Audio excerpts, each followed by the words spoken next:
The wonderful thing about people is when they shut the fuck up. No, I mean it, really.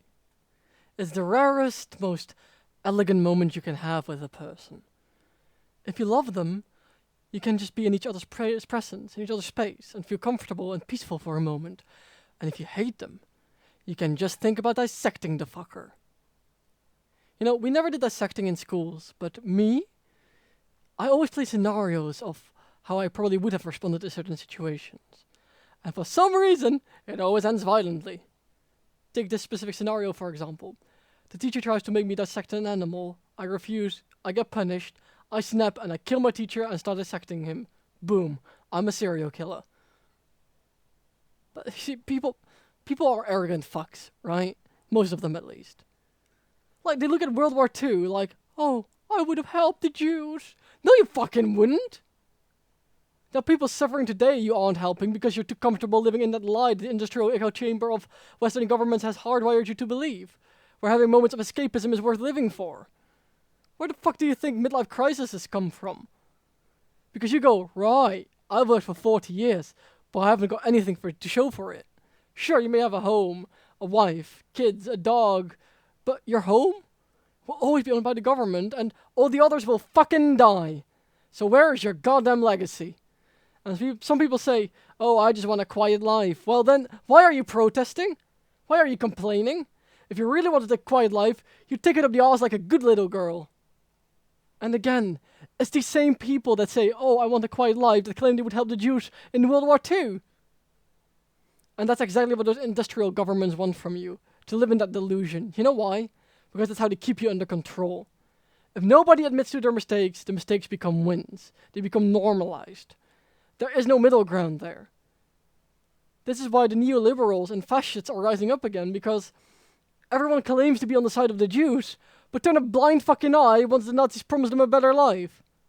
You selfish, pompous, incoherent miscreants. Me, however, I'm very aware of my own fragility.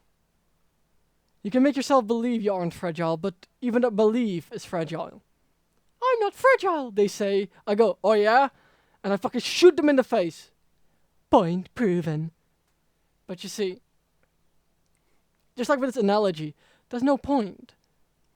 Because these people need escapism. They need to have the delusion and immersion of Western societies.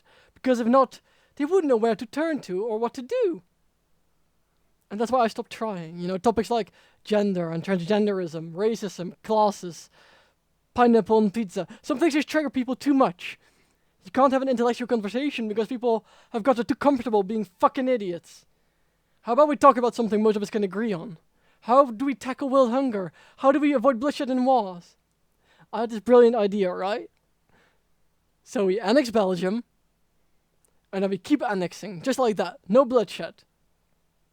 Fucking Luxembourg is going to be like, wow, what a great leader that Lord Salvator is. Thanks to him, we have more land. Now we can build farms and schools and home. Sir, we're being annexed. Oh, for fuck! And, you know, that's just, it's the most hilarious way of uniting the world. Just pressure countries into assimilating.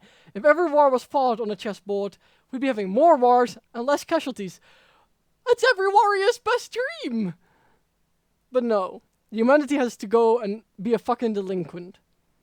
I often compare humanity to a young delinquent desperately trying to better themselves, but like a Pokemon, harming itself in its own confusion. Humanity! Use end slavery! It wasn't very effective. Oh, okay, then humanity! Use strengthen economy! It hurt itself in its own confusion. Like, I've studied economy for 5 years. My business is about economy. And still I feel like I understand so little, you know what I mean? It's almost like nobody truly knows how it works. But sometimes they have these problems, right? And I think I have the solution. Shortage in the housing market. And not enough workers in the construction sector. Wait, what?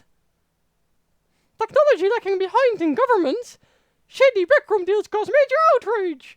I'm beginning to see a pattern there, you know? It's like the solution is right fucking there. Sometimes I look at the world and I'm like, put me in charge for about a year and everything will be sorted. But then I realize I'd probably fuck up just as much as anyone.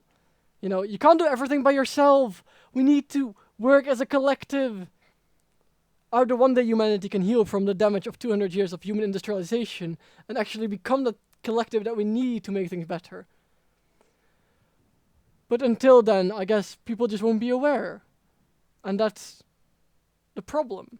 People need more awareness. That's why we need the age of enlightenment, the second age of enlightenment. You know, that's what we need right now.